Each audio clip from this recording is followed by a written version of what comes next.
ನಮಸ್ಕಾರ. ನಮ್ಮ ದೇಶದಲ್ಲಿ ಅಪ್ರತಿಮ ಶೌರ್ಯವನ್ನು ತೋರಿಸಿರ್ತಕ್ಕಂಥ ಸೈನಿಕರಿಗೆ ಮತ್ತು ಸೈನ್ಯಾಧಿಕಾರಿಗಳಿಗೆ ಪರಮವೀರ ಚಕ್ರವನ್ನು ಕೊಡ್ತಕ್ಕಂಥ ಸಂಪ್ರದಾಯವನ್ನು ನಮ್ಮ ಸರ್ಕಾರ ಎಂದಿನಿಂದ ನಡೆಸ್ಕೊಂಡು ಬಂದಿದೆ. ಅಂತಹ ಪರಮವೀರ ಚಕ್ರವನ್ನು ಪಡೆದ ಒಬ್ಬ ವ್ಯಕ್ತಿ ಮೇಜರ್ ಸೌದಾಗರ್ ಸಿಂಗ್ ಅಂತಕ್ಕಂಥವ್ರು. ಮೇಜರ್ ಸೌದಾಗರ್ ಸಿಂಗ್ ಅಪ್ರತಿಮ ವೀರರಾಗಿದ್ದಂಥವರು. ಅವರು ಈ ಚೀನಾ ದೇಶದ ಯುದ್ಧದಲ್ಲಿ ಅಪ್ರತಿಮ ಸಾಹಸವನ್ನು ತೋರಿಸಿರ್ತಕ್ಕಂಥವ್ರು 1960ರಲ್ಲಿ.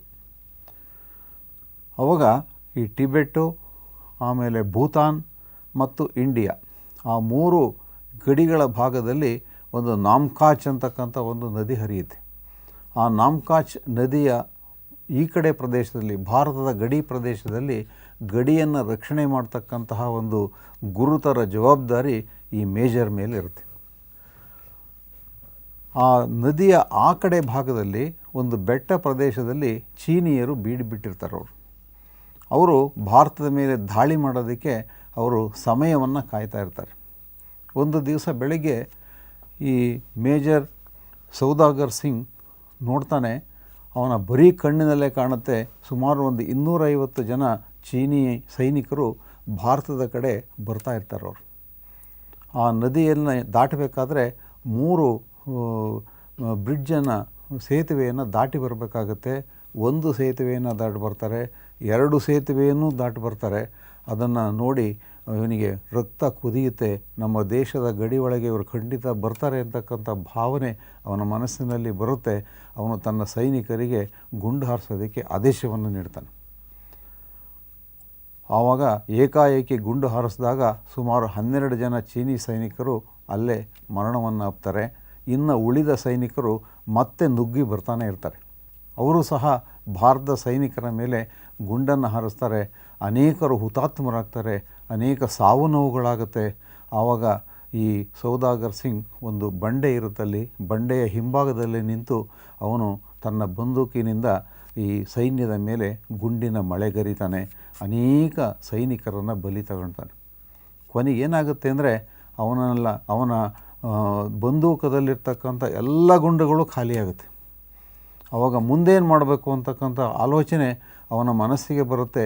ಈ ರೀತಿಯ ಗುಂಡಿನ ದಾಳಿಗೆ ಬೆದರಿದ ಒಬ್ಬ ಚೀನಿ ಸೈನಿಕ ಅವನು ಅಪ್ರತಿಭನಾಗಿ ಅವನು ಏನು ಮಾಡೋದು ತೋಚನೆ ನಿಂತಿರೋದು ಕಾಣುತ್ತೆ. ಇವರು ಹಿಂದಿನಿಂದ ಹೋಗಿ ಅವನ ಎದೆಗೆ ತಮ್ಮ ಸನೀನಿನಿಂದ ಚುಚ್ಚಿ ಅವನನ್ನು ಸಾಯಿಸಿ ಅವನ ಬಂದೂಕನ್ನು ತೆಗೆದುಕೊಂಬಂದು ಮತ್ತೆ ಚೀನಿಯರ ಮೇಲೆ ದಾಳಿ ಮಾಡೋದಕ್ಕೆ ಪ್ರಾರಂಭ ಮಾಡ್ತಾನೆ. ಅಷ್ಟರಲ್ಲಿ ಸ್ವಲ್ಪ ಈ ಭಾರತೀಯ ಸೈನಿಕರು ಸಹ ಬೇರೆ ಕಡೆಯಿಂದ ಬಂದು ಇವರಿಗೆ ನೆರವಾಗ್ತಾರೆ. ಹೀಗೆ ಗುಂಡಿನ ಮಳೆಗರೆದು ಸುಮಾರು 100 ಜನ ಚೀನಿ ಸೈನಿಕರು ಅಲ್ಲಿ ಮಡಿತಾರೆ. ಇನ್ನು ಕೆಲವರು ದಿಕ್ಕಾಪಾಲಾಗಿ ಓಡಿ ಹೋಗ್ತಾರೆ. ಆವಾಗ ಅವನಿಗನ್ಸುತ್ತೆ, ಧೈರ್ಯಕ್ಕಿಂತ ಮುಗಿಲಾದ್ದು ಯಾವುದೂ ಇಲ್ಲ.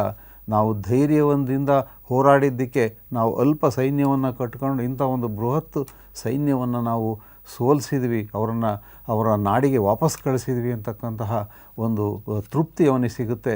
ಆ ತೃಪ್ತಿಯಲ್ಲಿ ಅವನು ತನ್ನ ದೇಶದ ಗಡಿ ಭಾಗದ ಒಳಗೆ ಬಂದು ಅಲ್ಲಿರ್ತಕ್ಕಂತಹ ಸೈನಿಕರಿಗೆ ತೋರಿಸ್ತಾನೆ. ಆ ಬಂದೂಕವನ್ನು ತೋರಿಸ್ತಾನೆ. ಇದು ನನ್ನ ಚೀನಿ ಸ್ನೇಹಿತರು ನನಗೆ ಉಡುಗೊರೆಯಾಗಿ ಕೊಟ್ಟಿರ್ತಕ್ಕಂಥ ಒಂದು ಬಂದೂಕ. ಇದನ್ನು ಎಲ್ಲ ನೋಡಿ ಇದು ಬಹಳ ಪವಿತ್ರವಾಗಿರ್ತಕ್ಕಂಥ, ಇದನ್ನು ಆ ಚೀನಿಯರ ನೆನಪಿಗೋಸ್ಕರವಾಗಿ ನಾವು ಇಟ್ಕೋಬೇಕು ಅಂತ ಹೇಳಿದಾಗ ಅಲ್ಲಿದ್ದವರೆಲ್ಲ ಬಹಳ ರೋಮಾಂಚನಗೊಳ್ತಾರೆ. ಅವನನ್ನು ಎತ್ತಿ ಅವನಿಗೆ ಗೌರವವನ್ನು ಸೂಚಿಸ್ತಾರೆ. ಅಂತಹ ವೀರನಿಗೆ ಭಾರತ ಸರ್ಕಾರ ಪರಮವೀರ ಚಕ್ರ ಕೊಟ್ಟು ಗೌರವಿಸುತ್ತೆ.